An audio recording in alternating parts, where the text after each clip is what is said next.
Welcome back. Govardhan from Hyderabad నుంచి ఒక caller line లో ఉన్నారు. గోవర్ధన్ గారు నమస్తే. గోవర్ధన్ గారు మాట్లాడండి.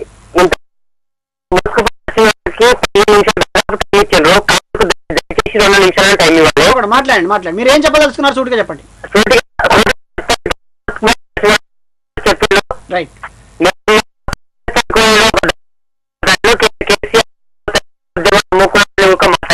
రైట్.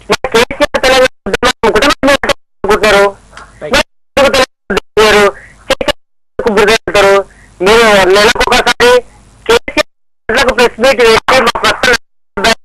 వివరాలు చెప్పినాక ఈ ప్రతి చంద్రబాబు సమావేశమై చంద్రబాబు ఒక్కొక్కరికి ఒక్కొక్క రాసిస్తే వీళ్ళు వచ్చి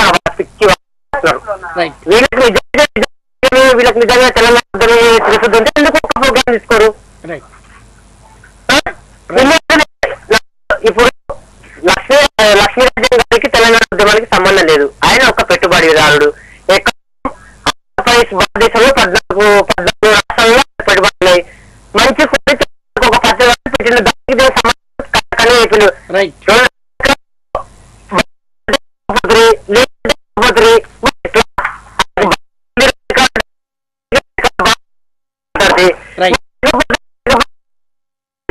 అన్ని ప్రజలు మోసపోనికి ఎవరు తగ్గలేరు. Thank you very much Govardhan గారు ఫోన్ లైన్లోకి వచ్చి మీ అభిప్రాయం తెలియజేసేందుకు.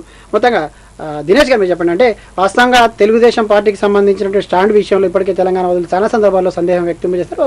వాస్తవం కూడా ఇది పరిస్థితి చెప్పే ప్రయత్నం చేస్తారు. అంటే భారతీయ జనతా పార్టీకి సంబంధించిన ప్రస్తావన కూడా ఇంతకుముందు వచ్చింది. అంటే అటు ఆంధ్రాలో పరిస్థితి చూసుకుంటే కనుక ఒక స్పష్టమైన వైఖరితో భారతీయ జనతా పార్టీ ఉంది, కానీ తెలుగుదేశం పార్టీ ఎందుకు ఒక స్పష్టమైన వైఖరిని చెప్పలేకపోతుంది అని. భారతీయ జనతా పార్టీకి ఒక స్పష్టమైన వైఖరి ఉన్నది అని వెనక పాపం టీఆర్ఎస్ మిత్రులు అనుకుంటే నిజంగానే ఏదో పిల్లి కళ్ళ మూసుకుని పాలు తాగితే లోకమంతా తనను చూడాలనుకున్నట్టే. బీజేపీ పార్టీ ఈ గతంలో ప్రణబ్ ముఖర్జీ కమిటీ ఏర్పాటు చేసింది యూపీఏ ప్రభుత్వం. ఆ కమిటీకి ఎక్కడ లేఖ అయ్యలేదే. తర్వాత శ్రీకృష్ణ కమిటీ వేసిర్రు, శ్రీకృష్ణ కమిటీకి ఎక్కడ లేఖ అయ్యలేదే. 2010 ఉప ఎన్నికలప్పుడు Kishan Reddy BJP party MLA, ఆయన రాజీనామా చేయలేదే. డిసెంబర్ 9 రోజు ఏదైతే ప్రకటన వచ్చిన తర్వాత సీమాంధ్రలో సమైక్యాంధ్ర ఉద్యమం జరిగిందో డిసెంబర్ 13 తారీఖున బీజేపీ రాష్ట్ర అధ్యక్షుడు భానుప్రకాష్ రెడ్డి తిరుపతి ఎంపీ చింతామోహన్ ఇంటి ముందు ధర్నా చేసిండు సమైక్యాంధ్ర మద్దతుగా రాజీనామా చేయమని. మీరు ఈ విజువల్ చూడండి, ఇయాటకి టీవీలో కనిపిస్తాయి. అదే సందర్భంలో ఈ రోజు బీజేపీ పార్టీకి అనుబంధంగా ఉన్న ఏదైతే విద్యార్థి సంఘం ఉన్నదో ఆ విద్యార్థి సంఘం నాయకులు అక్కడ స్వయంగా సమైక్యాంధ్ర ఉద్యమంలో పాల్గొంటున్నారు. ఈ విధంగా బీజేపీ పార్టీ వాళ్ళు ఈడొక మాట ఆడొక మాట వాళ్ళు కూడా ఏదో చేసేది లోపాయకారిగా చేస్తున్నారు. అటువంటి రాజీనామా చేయని కిషన్ రెడ్డి గారిని కేసీఆర్ గారు ఎంట పెట్టుకుని ఉప ఎన్నికలకు తిరిగిండు. అంటే మిగిలిన వాళ్ళందరూ రాజీనామా చేయని ద్రోహులు అయితే మరి కిషన్ రెడ్డి ద్రోహి కాదా? ఆయన ఎంట పెట్టుకున్నట్టే తిరిగిండండి ఈయన. అదే సందర్భంలో ఇంకోటి కూడా ఉన్నది, బీజేపీ పార్టీ స్పష్టం అంటున్నారు తెలంగాణకు అనుకూలమని చెప్తున్నారు. కానీ వాళ్ళ జాతీయ అధ్యక్షుడు నితిన్ గడ్కరీ పూణే సభలో మాట్లాడుతూ ఒక మాట మాట్లాడి దాన్ని చాలా ప్రాముఖ్యత ఉన్నది. వీళ్ళు ఎవరు మరి దాన్ని గమనించిరో లేకపోతే గమనించి కూడా దాన్ని నజరందాజ్ చేసిరో తెలుస్తలేదు. బీజేపీ తెలంగాణ బిల్లుకి ఎప్పుడు మద్దతు ఇస్తుందంటే తెలంగాణతో పాటు విదర్భ బిల్లు ప్రవేశపెడితేనే మద్దతు ఇస్తుందని స్వయంగా ఆయన నోటితో చెప్పిన మాట. హైదరాబాద్ నుంచి యుగంధర్ గారు. యుగంధర్ గారు నమస్తే, చెప్పండి. చెప్పమనండి. ఈ రోజు మీరు చర్చా కార్యక్రమంలో కూర్చున్నది టీఆర్ఎస్ పార్టీ వసూలు దాని మీద, దానికి సంబంధించి మాట్లాడకుండా గతం గురించి అంత యూజ్ చేస్తున్నారు. నోమల నరసింహ గారు, అది సారీ మన నరసింహ ఎమ్మెల్యే యూజ్ చేస్తున్నారు. మీరంటే తప్పు ఉండదు. టీఆర్ఎస్ పార్టీలో లేకపోతే విద్యార్థులు మాత్రం భూతం దొరబెట్టి చూపిస్తారు. రెండోది బీజేపీ పార్టీకి కరెక్ట్ మీరు మాట్లాడుతున్నారు. సుష్మా స్వరాజ్ కరెక్ట్ మీరు ఒకసారి సుష్మా స్వరాజ్ ప్రతిపక్ష పార్లమెంట్ లో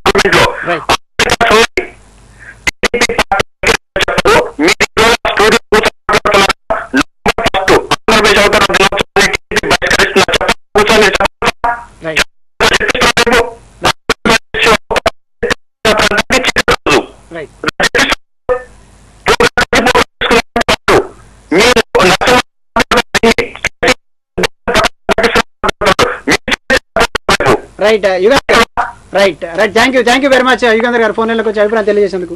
రామ్మోహన్ గారు, అంటే ఇంతకుముందు మొత్తుపల్లి గారు చాలా సూటిగా ఒక మాట అడిగినారంటే, మొత్తంగా ఈ ఉద్యమం జరుగుతున్న క్రమం లోపల, కలిసి వచ్చే వాళ్ళందరినీ కలుపుకుపోయేటువంటి క్రమం లోపల తెలుగుదేశం పార్టీ పట్ల టీఆర్ఎస్ అనుసరిస్తున్నటువంటి విధానాన్ని ఆయన చాలా తప్పుపట్టారు. అంటే కాంగ్రెస్ తో కూడా కలిసి పనిచేసేటటువంటి మీరు ఎందుకని తెలుగుదేశం పార్టీని పక్కన పెడుతున్నారన్నట్టు ఒక వ్యాఖ్య చేశారు. ఇప్పుడు తెలుగుదేశం పార్టీ వాళ్ళ పరిస్థితి కుడితిలో పడ్డ లెక్క తయారైంది. వాళ్ళ అధినేత గారు ఏదైతే ఉన్నారో ఆయనకు 2 ప్రాంతాల్లో, మోత్పల్లి నరసింహ గారి 2 ప్రాంతాల్లో పార్టీ ఆయనకు ముఖ్యం కాబట్టి, 2 ప్రాంతాలు 2 కళ్ళు కాబట్టి, ఎవరికైనా 2 కళ్ళు ఉంటే ఒక కేలు చూస్తే, కానీ ఆయన 2 ప్రాంతాలు 2 కళ్ళు కాబట్టి ఆయన మొన్న మధ్య లేటెస్ట్ గా చెప్పిండు నేను తటస్థ విధానం అవలంబిస్తా అని చెప్పి. ఇప్పుడు మోత్పల్లి గారు చెప్పారు కేసీఆర్ గారికి 2 ఎకరాల ప్లేస్ లో ఇల్లు ఉంది అని చెప్తే అది నేను అంత ఆయనకు లేదు, అంత పెద్ద మొగాడా అని చెప్పడం జరిగింది. ఇట్లాంటి వర్డ్స్ యూజ్ చేసినప్పుడు ప్రజా సంఘాల నుంచి, అక్క సంఘాల నుంచి కొంతమంది టీడీపీ పార్టీ, కాంగ్రెస్ పార్టీ వాళ్ళు, గవర్నమెంట్ ఉన్న వాళ్ళు కూడా కేసీఆర్ గారి మీద కొన్ని అబండాలు వేయించి కొంతమంది వ్యక్తుల మీద అడ్డం పెట్టి సిగ్గాన్ని లెక్క పెట్టి చేయడం జరిగింది. ఈ రోజు కేసీఆర్ గారికి చింతమాడక అనే గ్రామంలో, సిద్దిపేట మండలంలో 2 ఎకరాలలో ఇల్లు ఇప్పటికీ స్కూల్ కి ఇవ్వడం కానీ, లేకపోతే దానికి రకరకాల గ్రామ ప్రజల సంక్షేమం గురించి ఇచ్చింది. కానీ ఇప్పటికీ మీ కెమెరా పట్టుకొని రండి, ఇంకా ప్రెస్ మిత్రులు ఇంకా తీసుకొని చూపెడదాం. 2 ఎకరాల్లో కేసీఆర్ గారి ఇల్లుందా లేదా? కేసీఆర్ గారి తల్లిదండ్రులు, కేసీఆర్ గారు ఇప్పుడు కేసీఆర్ గారు పుట్టినప్పుడు కేసీఆర్ గారి కుటుంబానికి 800 ఎకరాల ఆస్తి ఉండే. అదే చంద్రబాబు నాయుడు గారు వారి తండ్రి ఈయనకి ఎంత మంచి ఇచ్చిండు? 2 ఎకరాలు 3 ఎకరాల భూమి చంద్రబాబు నాయుడు గారికి పంచిస్తే ఈ రోజు ఇన్ని మొన్న ప్రకటించిన చంద్రబాబు గారి ఆస్తులు, మరి అప్పటి నుంచి ఇప్పటి వరకు 2 ఎకరాల చంద్రబాబు నాయుడు గారు అన్ని కోట్లు సంపాదించగలరా? ఈ విధంగా మరి బ్యాంక్ లెక్చర్ జరిగిందా? లేకపోతే చంద్రబాబు నాయుడు గారు ఎక్కడ బిజినెస్ చేసిర్రు అది కూడా చెప్పాల్సిన అవసరం. ఇంకోటి కేసీఆర్ గారు ఏమిటి మన రాజం గారు ఢిల్లీ పోయినని చెప్పి, రాజం గారికి 14 రాష్ట్రాల్లో 15 రాష్ట్రాల్లో ఎన్నో కంపెనీలు, ఎన్నో బిజినెస్లు ఉన్నాయి. తెలంగాణ ప్రజల ఆకాంక్ష గురించి ఇక్కడ సీమాంధ్ర మీడియా కొన్ని కరెక్ట్ రిపోర్ట్ పోవట్లేదు, తెలంగాణ ప్రజలకు జరిగే ఉద్యమం కరెక్ట్ పోవట్లేదు అని చెప్పే ఉద్దేశంతో తెలంగాణకు సంబంధించిన 4 పెట్టుబడులను సరే మీరు వాళ్ళ నెంబర్ దొంగ అయితే చేయట్లేదు, సరే కాంట్రాక్ట్ లో ఎక్కడ రోడ్డు వర్క్ చేసుకుంటే కొంతమందిని బదిలాడితే వాళ్ళు పెట్టుబడి పెట్టడానికి వచ్చిర్రు, వాళ్ళు దొంగ చేయట్లేదు. వస్తే దానికి ఆయన ఈ బిజినెస్ మీద తెలియదు.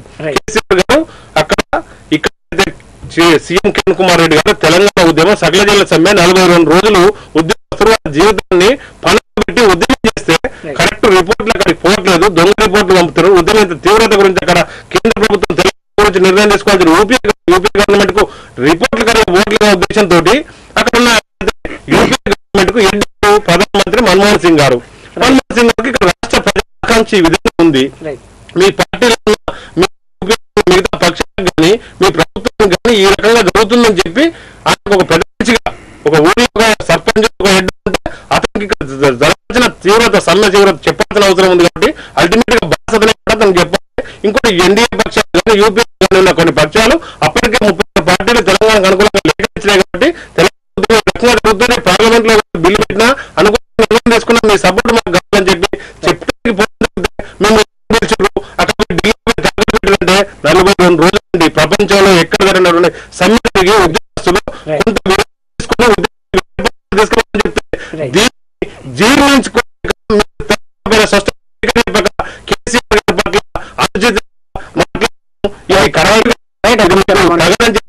కుకట్పల్లి నుంచి లైన్ చెప్పారు. నమస్తే, చెప్పండి.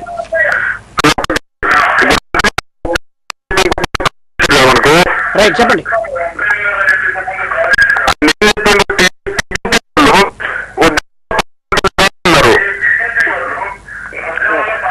మీరు టీవీ తగ్గించి మీరు ఏం చెప్పదలుచుకున్నారు ఆ మాట చెప్పండి.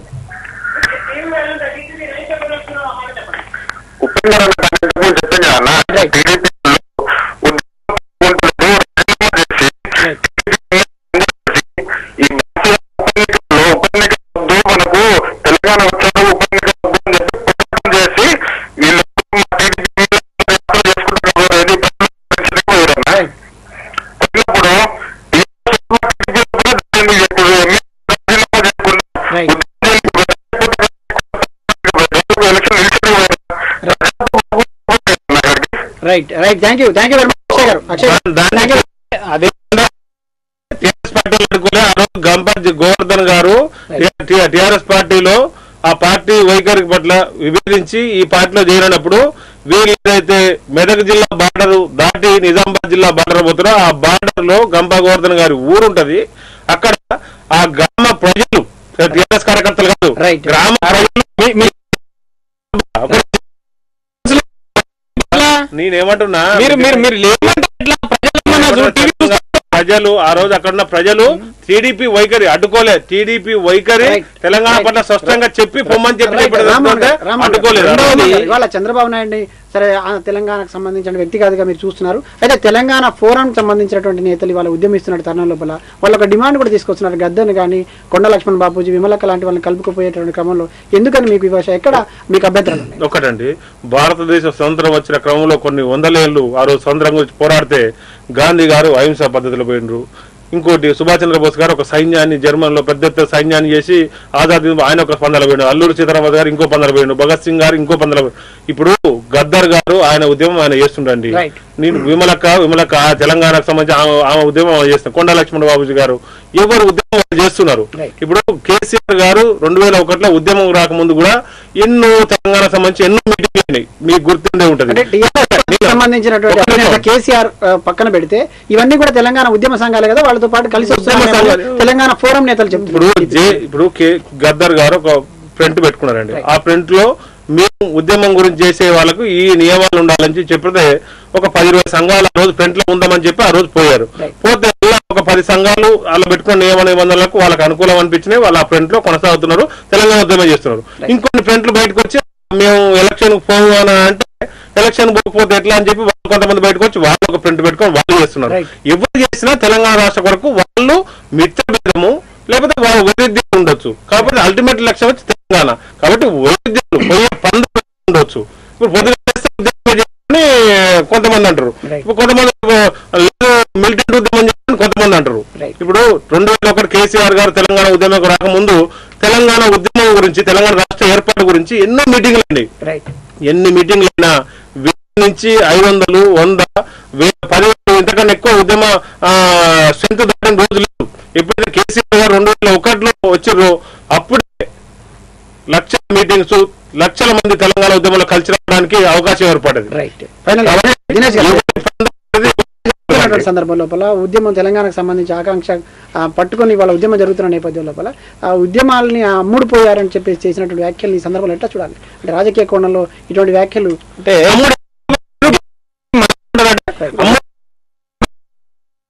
తీసుకుందామండి. కేసీఆర్ గారు 2001లో పార్టీ పెట్టారు, ఎన్నికలకు పోయారు. 2004లో కాంగ్రెస్ పార్టీతో ఎన్నికల పొత్తు కుదుర్చుకున్నారు. ఆ పొత్తు కుదుర్చుకునేటప్పుడు ఆ ఎన్నికల ఒప్పందం ఏముందండి? తెలంగాణ రాష్ట్ర ఏర్పాటు చేసిన ఒప్పందం లేదు దానిలో. 2 తెలంగాణ పైన అనే దానిపైన సంతకం చేసిరు. మళ్ళీ 2 అడుగుతాడు ఆయన? అడగాడు. ఆ రోజు ప్రజలకి తెలియదు అనుకుని ఒప్పందం చేసుకున్నాడు.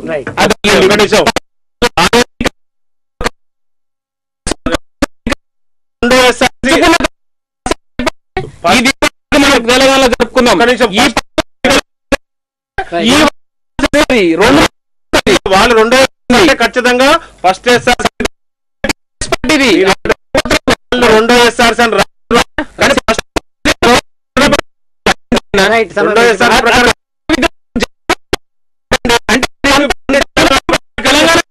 టీడీపీ పార్టీని కలుపుకొని చేసే ప్రసక్తే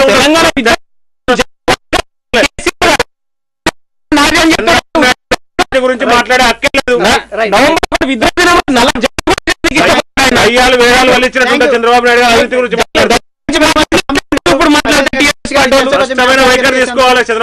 వాటి ప్రత్యేక చర్చా కార్యక్రమం తిరిగి రేపటి హాట్ టాపిక్ లో మరో అంశంపై మళ్ళీ కలుసుకుందాం. ఎప్పటికప్పుడు తాజా సమాచారం కోసం చూస్తూనే ఉండండి HY TV.